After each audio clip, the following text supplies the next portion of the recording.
দেখো বন্ধুরা কি অবস্থা হয়েছে, কাজবাড়ি এরকম লেগে পুরো ফুলে গেছে। দেখতে পাচ্ছ বন্ধুরা, লাল হয়ে গেছে।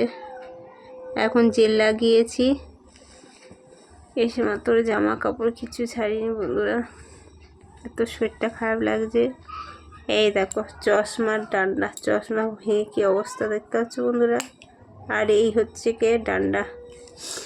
তো আমার ইউটিউব বন্ধুদের বলছি, তোমরা সুস্থ থেকো, ভালো থেকো, অবশ্যই ভালো থেকো।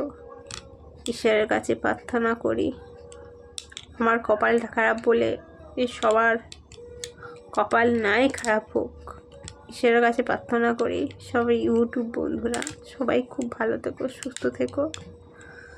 আর পারলে এই গরিব বোনটার দিকে একটু তাকাও, সাবস্ক্রাইব করে দিও, পাশে থেকো। দেখতে পাচ্ছ বন্ধুরা, আমি ভাড়া ঘরে থাকি। দেখো, জানি না ভগবান কবে দিন দেবে, আমি কবে দাঁড়াতে পারবো জানি না। যখনই দাঁড়াতে যাই একটা না একটা ক্ষতি হয়, একটা না একটা ক্ষতি হয় বন্ধুরা। আগে ইউটিউবে দাঁড় হয়েছিলাম, ওই ইউটিউবটা থাকলে আমার পেছনের দিকে ঘুরে তাকাতে হতো না। আমার মেয়ে তখন কীভাবে লক হয়ে গেছে, লক হয়ে গিয়ে ওই ইউটিউবটা আর চলছে না। মানে যখনই করে না একটা না একটা বিপদ হয়। আমার কপালটাই খারাপ। তো যাই হোক বন্ধুরা, সাবস্ক্রাইব করে দিও, ফলো করে দিও।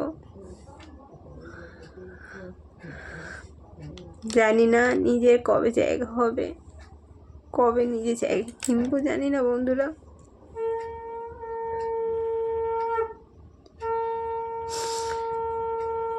আমার মা আর আমি থাকি। আর তোমরা তো জেনেই গেছো, আমার মেয়ে খুব অল্প বয়সে বিয়ে করেছে,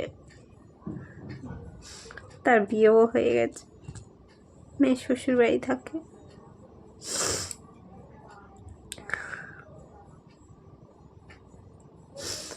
তো বন্ধুরা দেখো, আমি একটা জীবনে মানে নিজস্ব যাতে বাড়ি হয়, লোকের বাড়ি কষ্ট করে খেটে এসে তাও ইউটিউবে এসে ভিডিও করছি বন্ধুরা,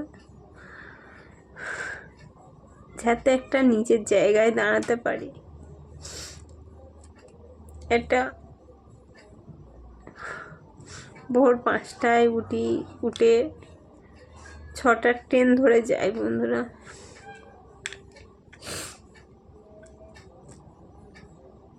যাতে একটা নিজের জায়গায় দাঁড়াতে পারি। হ্যাঁ, ইউটিউবে যদি আমার নিজের স্বামী যদি পাশে থাকতো বন্ধুরা, তাহলে আমি এই ইউটিউব হয়তো করতাম না। নিজের স্বামী খাটতো, 2 লোকে খাটতাম, ঠিক চলে যেত।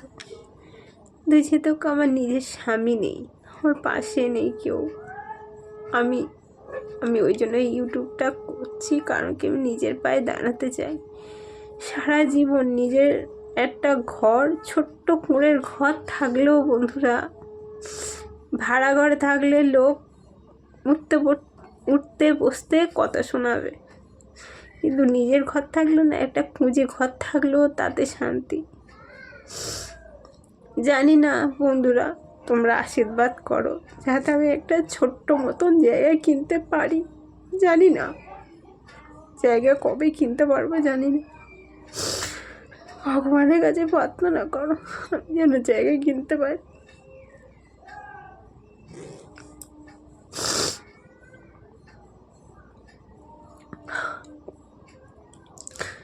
আমি একটা ডাল ধরি তো বন্ধুরা, হয়তো একটা যে কোনো একটা ভালো কাজে যাচ্ছি, জানি না কেন আমার কপালটা এত খারাপ।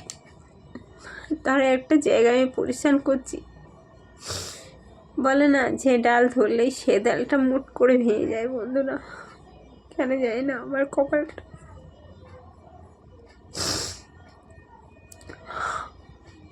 কেন ভগবান আমার এত কপাল খারাপ করে দিয়েছে?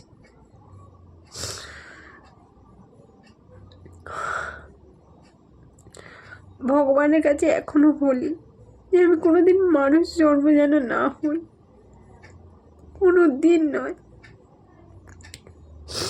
সত্যি কথা, এত কষ্ট আর সহ্য করতে পারছি না। নিজেকে নিজেই যেন হেরে যায় নিজের সাথে।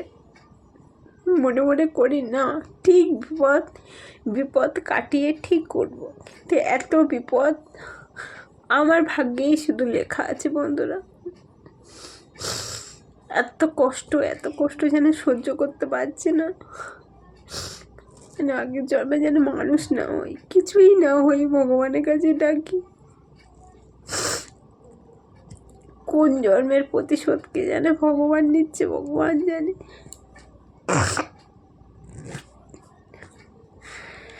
যাই হোক বন্ধুরা, তোমাদের কাছে অনেক কথা বলে ফেললাম। তোমরা ভালো থেকো, সুস্থ থেকো। আমি চাই যে আমি জীবনে অসুখী বলে যে কেউ, সবাই সুখে থাক। ভগবান আমার কষ্ট দিয়েছে, আমি উপভোগ করি। তা বন্ধুরা, তোমাদের কাছে একটাই রিকোয়েস্ট, প্লিজ ফলো করে দিও, সাবস্ক্রাইব করে দিও। অন্তত এই গরিব বোনটার দিকে তাকিয়ে থেকো, দেখো গরিব বোনের দিকে তাকিয়ে দেখো, যাতে আগামী দিনে যেন আমি যেন একটা জায়গায় পজিশন তৈরি করতে পারি। এই সাবস্ক্রাইব করে দিও, ঠিক আছে? যেন আগামী দিনে তার একটা নিজের জায়গা তৈরি করতে পারি। যদি কোনো ভুল ত্রুটি হয়, প্লিজ আমাকে ক্ষমা করে দিও, ঠিক আছে? টাটা।